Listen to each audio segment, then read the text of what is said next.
Welcome to the Schools of Excellence podcast, a place for insightful conversations about building sustainable schools of excellence. Join me each week as we explore the importance of leading with your values, creating impact, and leaving a lasting legacy. My goal on the show is to provide you with clarity, elevate your mindset, and equip you with practical strategies and inspiration. I'm Chani Olshansky, a proud mother of four, a former New Yorker, now savoring sunny Florida vibes. With a professional journey spanning 18 years across all levels of school leadership, I bring nuanced insight that delve into the intricate details of running a center, as well as the broader visionary aspects of leadership. Thank you for joining me for this conversation. Let's build a legacy of excellence together.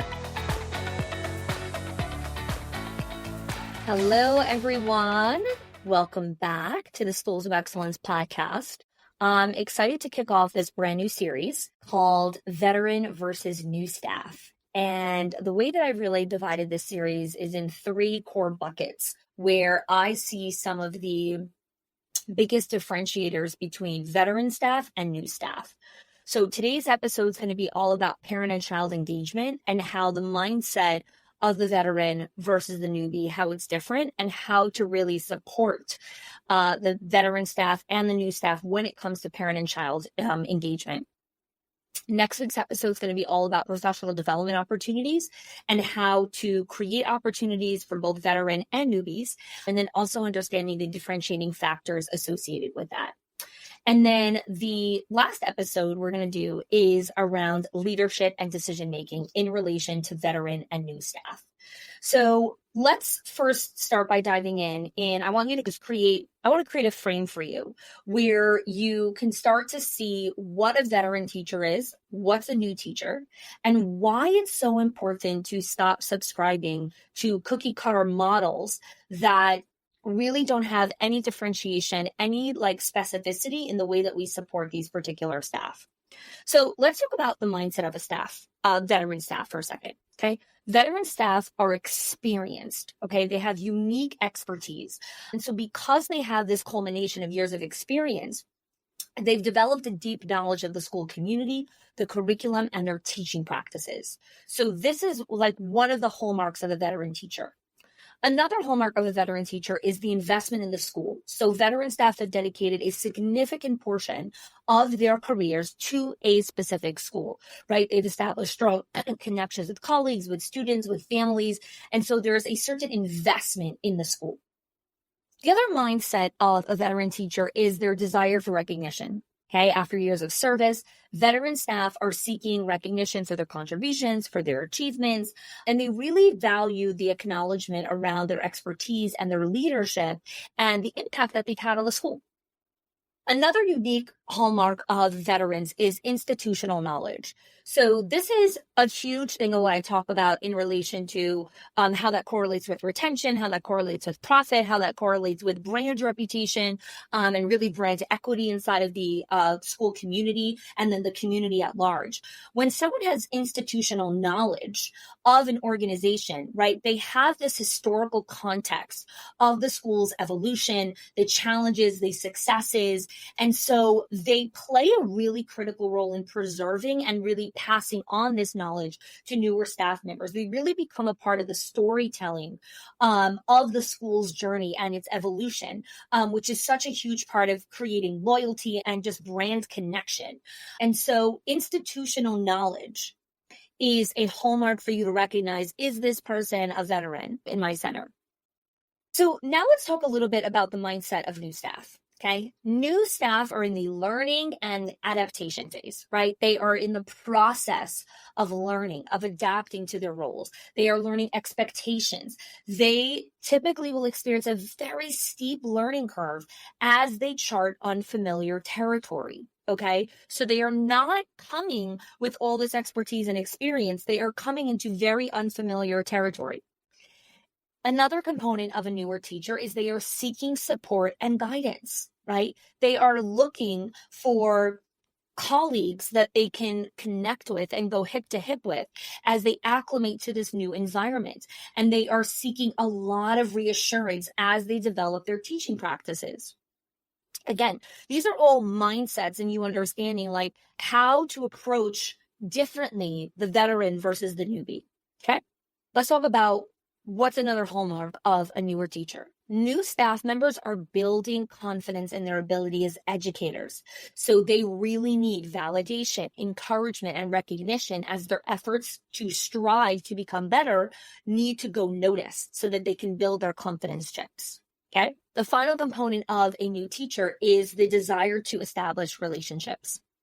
They are really hunting to build trust, rapport, and connections within the school community. They really want to integrate into their new roles. And many of them do not have good role models for what it takes to actually build authentic and deep trusting relationships inside of any community, but specifically the school community.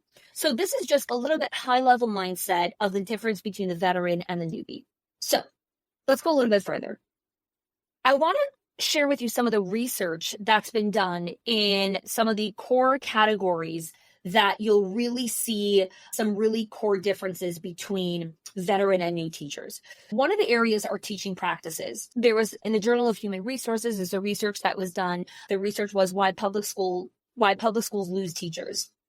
And in this study, they were assessing veteran and new teachers. And what they noticed in the research is they found that veteran teachers typically will demonstrate more confidence and expertise in their teaching practices compared to newer teachers, right? They've developed a certain repertoire of effective instructional strategies and techniques over the year. And newer teachers are more likely to experiment with innovative teaching methods and technologies. So one of the differences that you'll see with veterans and newbies, and again, this is not a black and white all or nothing approach. This is what typically will happen. And I want to interject here for a second and go off topic in that as you move through this series, I want you to be cautious of applying the all or nothing mindset to this, right? Which is called totalistic thinking, which is it's always like this or it's never like this.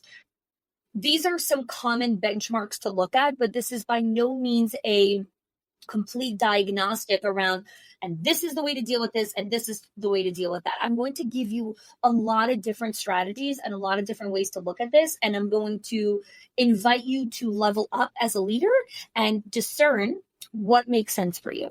Okay, so this is one of the studies that was done around teaching practices. Okay, another area, and I'm going to be talking about this next week's episode on professional development needs. And this was another research that was done by the American Educational Research Journal, and they spoke about the professional development needs and how newer teachers require more intensive mentoring and a lot more acclimation to the different pedagogical skills that they need.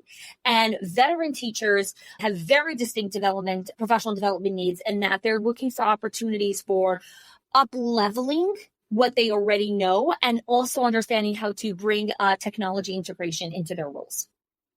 Let's talk about retention.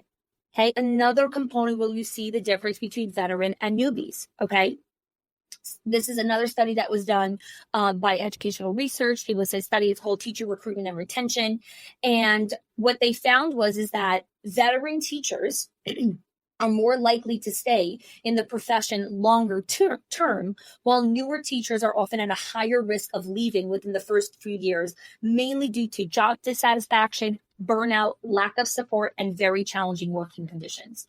So this is all just to help lay the foundation and understanding like how veteran and newbies are so different and how the approach to it in how you support them and how you do one-on-ones and how you do classroom observations and how you mentor your directors to lead them and how you as a director, if you're listening to this, lead the veterans and the newbies. This is like something that I talk about all the time in the Schools of Excellence membership and our Directors Inner Circle and our Owners HQ program. We really have to understand how to stop doing cookie cutter professional development and training and support. Like you need to understand who the person in front of you is so that you could properly support them.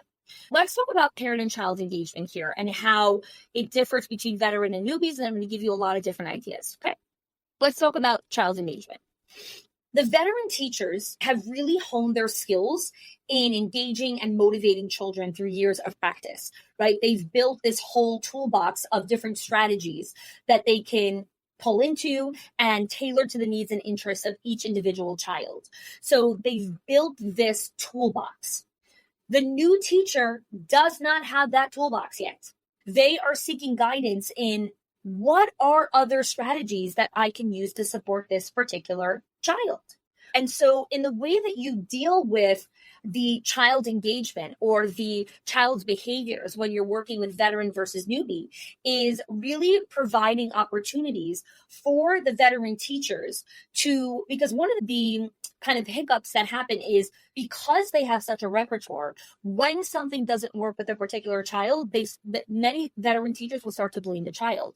They'll start to say things like, I've never seen this in my 30-year career, or this is so difficult, or whatever it is. And they start to shift responsibility to the child instead of understanding, one second, this is a different opportunity. This is a different child. This is a different parent. This is a different year.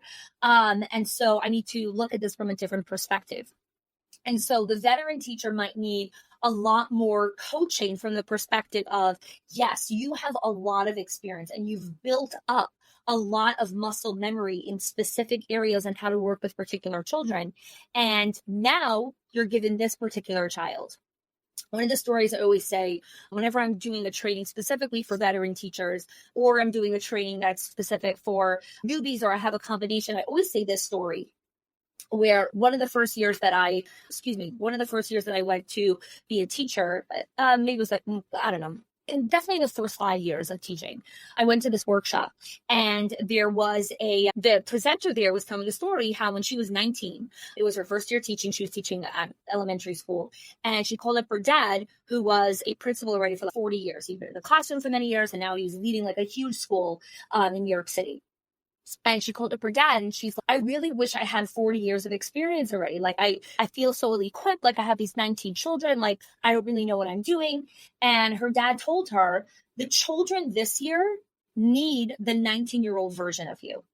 And in 40 years from now, when you're 60, the children that you teach, granted that you stay in this profession, and I hope that you do, will need the 40-year experience version of you. So why do I say this story? When you have inexperienced newer teachers or veterans, we really can get stuck in our heads. And so when there's this particular child that's struggling, it's telling the new teacher, listen, I know this feels really hard, but this child needs you.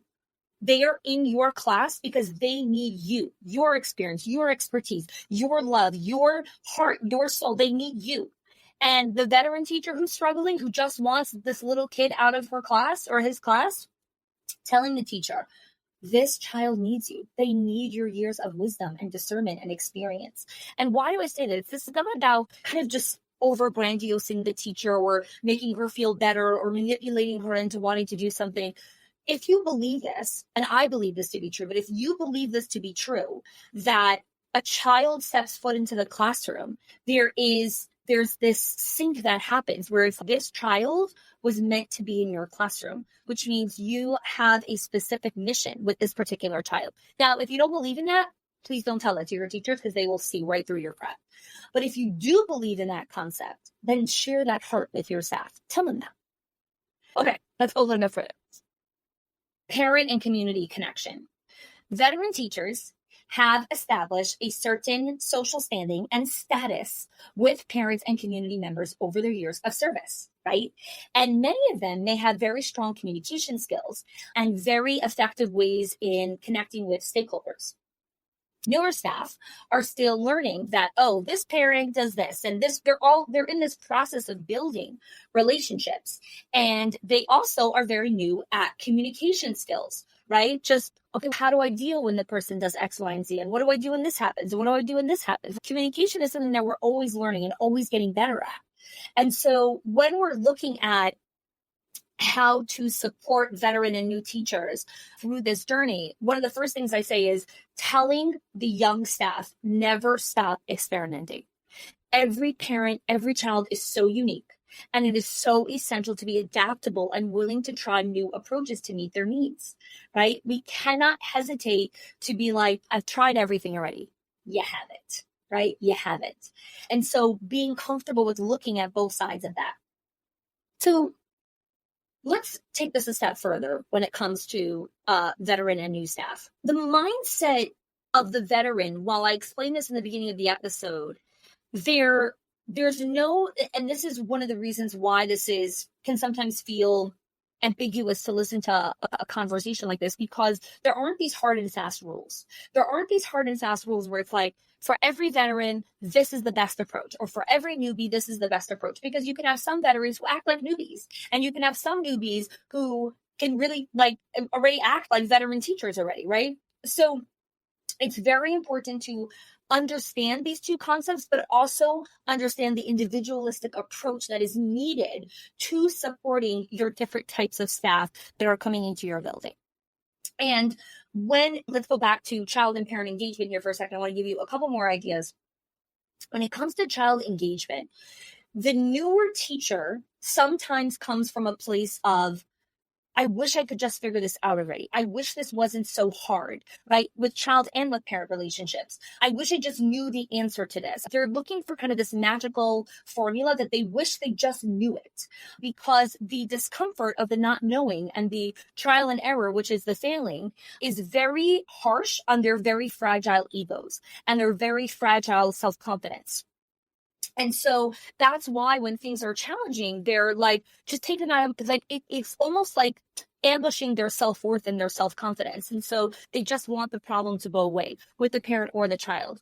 With the veteran teacher, when they're struggling with certain things, it starts to attack a little bit of their pride and their status, because veteran teachers they've established a certain status inside of the school, and status is huge in the educational world. We all know this. And so they've established certain status, a certain kind of level of mentorship inside of the school. And so they feel almost as if they shouldn't struggle, or they've earned the right not to struggle. So sometimes I get stuck in this trap inside of the business. I'll find myself where I'll be struggling with something, or I'll launch a new product or something and it won't, like, something hard will happen, or I'll hire a new team member and it won't work out. And there's a part of my ego that's, you shouldn't be dealing with this. You've already paid your dues. You've already had so much hardship. This shouldn't be happening to you. There's almost this like sense of entitlement of, after I get to a certain place, I shouldn't struggle anymore. Things shouldn't be hard for me anymore.